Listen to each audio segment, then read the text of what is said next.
ഡൽഹി ജന്തർ മന്ദറിൽ അനിശ്ചിതകാല നിരാഹാര സമരം ആരംഭിച്ച സാമൂഹ്യ പ്രവർത്തക വി.പി. സുഹ്ര പോലീസ് കസ്റ്റഡിയിൽ. പോലീസ് അനുമതി നൽകിയ സമയപരിധി കഴിഞ്ഞിട്ടും സമരം തുടർന്നതോടെയാണ് സുഹ്രയെ പോലീസ് കസ്റ്റഡിയിൽ എടുത്തത്. ഇവരെ പിന്നീട് വിട്ടയച്ചു. മുസ്ലിം വ്യക്തി നിയമം ഭേദഗതി ചെയ്യുക ഉൾപ്പെടെയുള്ള ആവശ്യങ്ങൾ ഉന്നയിച്ചായിരുന്നു വി.പി. സുഹ്രയുടെ സമരം. പാർലമെന്റ് സ്ട്രീറ്റ് പോലീസാണ് വി.പി. സുഹ്രയെ കസ്റ്റഡിയിലെടുത്തത്.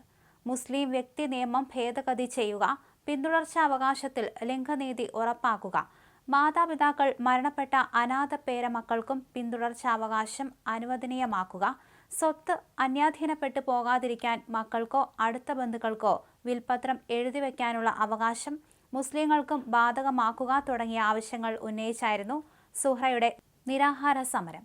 ദില്ലി ജന്തർ മന്ദറിലായിരുന്നു വി.പി. സുഹ്രയുടെ സമരം. കസ്റ്റഡിയിലായതോടെ വി.പി. സുഹ്രയെ കേന്ദ്രമന്ത്രി സുരേഷ് ഗോപി ഫോണിൽ വിളിച്ച് സംസാരിച്ചു. സുഹ്ര ഉന്നയിക്കുന്ന വിഷയങ്ങൾ കേന്ദ്ര സർക്കാരിന്റെ ശ്രദ്ധയിൽപ്പെടുത്തുമെന്ന് സുരേഷ് ഗോപി ഉറപ്പു നൽകി. കേന്ദ്രമന്ത്രിയുടെ ഇടപെടലിൽ പ്രതീക്ഷയുണ്ടെന്നും 2 ദിവസത്തിനകം കേന്ദ്ര നിയമമന്ത്രി, ന്യൂനപക്ഷകാര്യമന്ത്രി, വനിതാ മന്ത്രി എന്നിവരെ കാണാൻ ശ്രമിക്കുമെന്നും പ്രിയങ്ക ഗാന്ധിയെയും കാണുമെന്നും ഡൽഹിയിൽ തുടരുമെന്നും വി.പി. സുഹ്ര പറഞ്ഞു. സമരം താൽക്കാലികമായി അവസാനിപ്പിച്ചെങ്കിലും തന്റെ പോരാട്ടം തുടരുമെന്നും വി.പി. സുഹ്ര വ്യക്തമാക്കി. നിശബ്ദമാക്കപ്പെട്ടവർക്ക് വേണ്ടിയാണ് താൻ ശബ്ദിക്കുന്നത്. വിഷയം മനുഷ്യാവകാശത്തിൻ്റെതാണ്. 2016 മുതൽ സുപ്രീം കോടതിയിൽ കേസുണ്ട്.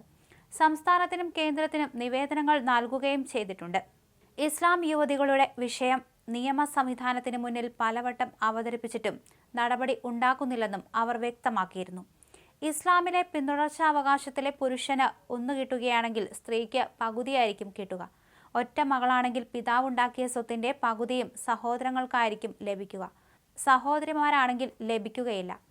എല്ലാ മതങ്ങളും കാലാനുസൃതമായി നിയമങ്ങൾ മാറ്റിയെഴുതി. ഇസ്ലാം മതം മാത്രം കാലാനുസൃതമായി മാറി ചിന്തിക്കാത്തത് എന്തുകൊണ്ടെന്നാണ് ചോദിക്കുന്നത്. ഇപ്പോൾ മുസ്ലിം സ്ത്രീകൾ അനുഭവിക്കുന്ന എല്ലാ സ്വാതന്ത്ര്യങ്ങളും അവർ പൊരുതി നേടിയതാണ്. പിന്തുടർച്ചാവകാശത്തിൽ ചീഫ് ജസ്റ്റിസിന് കത്തയച്ചു. കേരളത്തിലെ MLA-മാരെയും MP-മാരെയും വിഷയം അറിയിച്ചു. എന്നിട്ടും സ്ത്രീകൾക്ക് അവകാശങ്ങളും നീതിയും ലഭിക്കാത്തത് എന്തുകൊണ്ടാണെന്നാണ് സുഹ്ര ചോദിക്കുന്നത്. എന്തായാലും അനിശ്ചിതകാല സമരം ആരംഭിച്ച സുഹ്രയെ കസ്റ്റഡിയിൽ പോലീസ് വാങ്ങുകയായിരുന്നു. എന്തായാലും സമയപരിധി കഴിഞ്ഞിട്ടും സമരം തുടർന്നതോടെയാണ് സുഹ്രയെ പോലീസ് കസ്റ്റഡിയിലെടുത്തത്. പിന്നീട് ഇവരെ വിട്ടയക്കുകയും ചെയ്തു. മുസ്ലിം വ്യക്തി നിയമം ഭേദഗതി ചെയ്യുക എന്നതായിരുന്നു ഇവരുടെ ആവശ്യം. സമരം തുടരുമെന്ന് തന്നെയാണ് സുഹ്ര പറഞ്ഞത്. തന്റെ സമരം മുസ്ലിം സ്ത്രീകൾക്ക് വേണ്ടിയാണ്. ഇതുവരെ അവർ പൊരുതി നേടിയതാണ് ഇപ്പോൾ അവർ അനുഭവിക്കുന്ന സ്വാതന്ത്ര്യം. ഇനിയും കുറേയേറെ മാറ്റപ്പെടാനുണ്ട്. അതിനുവേണ്ടി താൻ സമരം തുടരുമെന്നാണ് വി.പി. സുഹ്ര അറിയിച്ചിരിക്കുന്നത്.